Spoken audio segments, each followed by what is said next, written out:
Now turn up.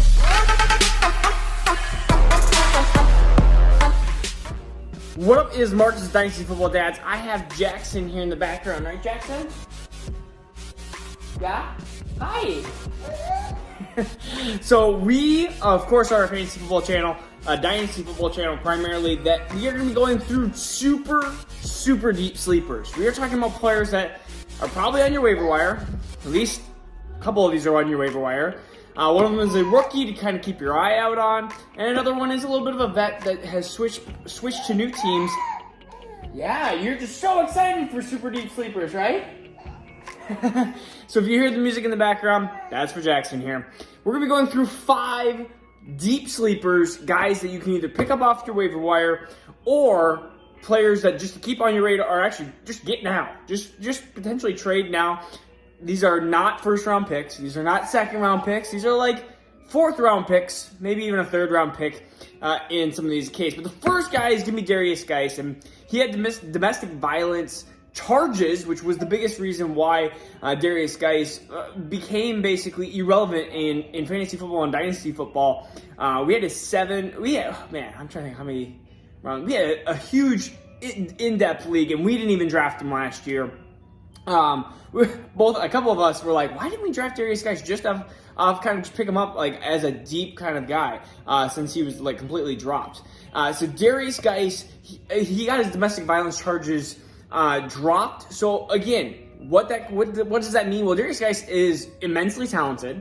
He was one of the best running backs in his class. Not only that, if you watch like what he did at LSU, like he was a very good, probably transitional to. I mean, there was argue that he was a top, potentially going to be a RB1 at some point in his career. Injuries happened, and then these domestic violence charges happened, and he just had never been the same. So if he's on your waiver wire, or if he's available, he's a guy that I'm definitely just taking a little peek at, maybe just throwing out there, because if he lands in a team like the Jets, like Atlanta, those are some teams that potentially could be very important spots. And all of a sudden, we're talking about Darius Geis maybe even splitting time, taking over a starting role, depending on how this legal situation pans out. And I am not an attorney, or I am not a legal expert.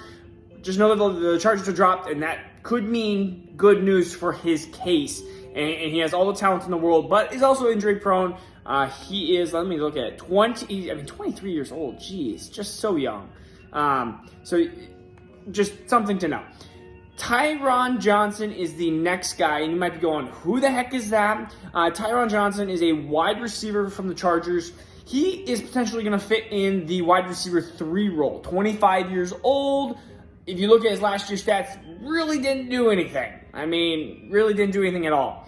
But the coaches are saying there that, I mean, as a 4.3 40-dash guy out of Oklahoma State, 25 years old, 6'1", like 190 pounds, Tyron Johnson could be that wide receiver 3. We know that Herbert has plenty of ability to have multiple fantasy relevant players into that system. Mike Williams, I love, but I mean, it's like a love-hate relationship, because I love him, and I love his talent, but I hate his production. Keenan Allen is going to have a really good season, I believe. Then it comes down to, okay, you have Jared Cook. Tyron Johnson could be that wide receiver 3 into that role. So again, kind of super deep, hey, if he gets 700 yards, you're going to be buying him for a lot cheaper than that. So just know that he is another deep sleeper at this point. Right? Okay, not really interested. He's not really interested at this point. This is a rookie, 22 years old, 6'4", 240, coming out of Duke. You might have already know the name, but it is Noah Gray. I really liked Noah Gray coming out of Duke. I thought he was a decent tight end. When it comes to it, though, he was drafted in the 5th round, 162nd overall. I think he's a really good player just to keep on your radar as a rookie drafts are kind of going through here. Honestly, he's a tight end that could do a lot in 2-3 years. This is a 2-3 year stash, or 2-3 year kind of like, hey, beware, like Noah Gray could be something. I don't know if it's going to be, I don't think it's now, but he's definitely been moving up on boards, so he's not going to be a top 3 tight end in this class, in my opinion, but down the road, he's got the abilities to maybe take over the Travis Kelce role when Kelce's 33, 34 years old. So just have a little eye on that. He's definitely trending up. The next one is also a tight end, and he's 26. He feels like he's older, but Gerald Everett, 6'3", 240 pounds. If you look at he's kind of been in this frustrating role with Tyler Higbee, of course, as a Ram. He goes across divisional lines to Seattle, and Pete Carroll is talking mad love about him, and that's, of course, why he's going up. And I guess sometimes you're just going to have to buy into some coach speak here. What do I think is more likely?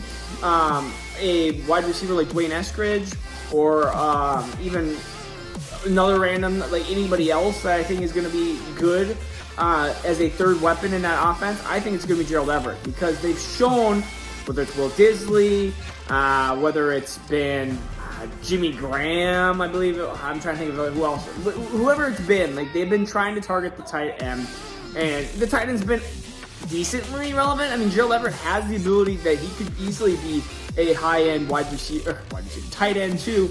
Being 6'3", 240, I really think that, I mean, okay, he's 27, sorry, not 26. I think basically 41 catches, 417 yards.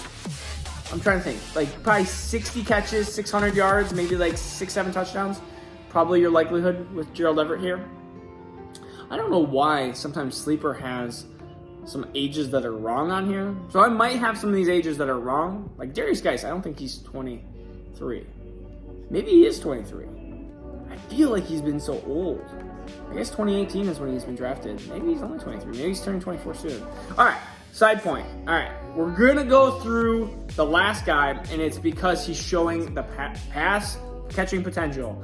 The Giovanni Bernard role, which is a role that can be fantasy relevant at times, and there's really no one else there. No, P. Ryan is not going to be the guy. But first, before we talk to him, we are giving away this Vikings signed football to any Patreon supporters. What I'm going to do is it's going to be like the NBA Lotto. NBA Lotto just happened, and Detroit won the NBA Lotto. And what it's going to happen is, in the old NBA Lotto, you get these little ping pong balls. Basically, for every $1 that you've invested into Patreon, you will get a little ping pong ball. And I can do this hopefully online. I'm pretty sure you can customize how many ping pong balls. So if you put $5 in, you get 5 ping pong balls. If you put $5 over 2 months, like 5 and 5, then you get 10. And we'll just continue, like, I'll just keep adding and adding and adding. So the longer and the more money you put into it, the better chances that you're going to have to win into some of these prizes. We're going to start with football, and we might go to jerseys and some other stuff down the road. But so, if you're new to the channel, Patreon, or if you're even old to the channel and you just want to, hey, if you throw $1 in, which is now a chance, and you get 1 ping pong ball. It might be 1 out of 100. Let's say there's $100 put in. You might get 1 chance. That's 1%, but you still got a chance. So it's kind of like playing the lottery. Kind of. Maybe it's kind of like playing a pull tab. If you have pull tabs, I mean, it's kind of. But yeah, so that's what we're doing.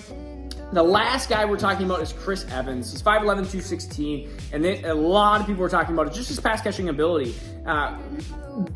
Joe Mixon is clear starter. That's undeniable at this point. But who's their backup? And Chris Evans might be the backup there. He might play in that Giovanni Bernard role. So just a name to kind of peek out there, especially if you're Joe Mixon owners, or if you want that kind of Giovanni Bernard role player kind of, hey, like I got a 3rd, 4th round pick. I'm just going to get Chris Evans because he has the chance of being a handcuff and fantasy football relevant. All right, so this is Marcus with Dynasty Football Dads, where we do daily Dynasty videos. Jackson, we're done. We're done. We're done. We're done. All right, peace out. See you tomorrow. Now turn up.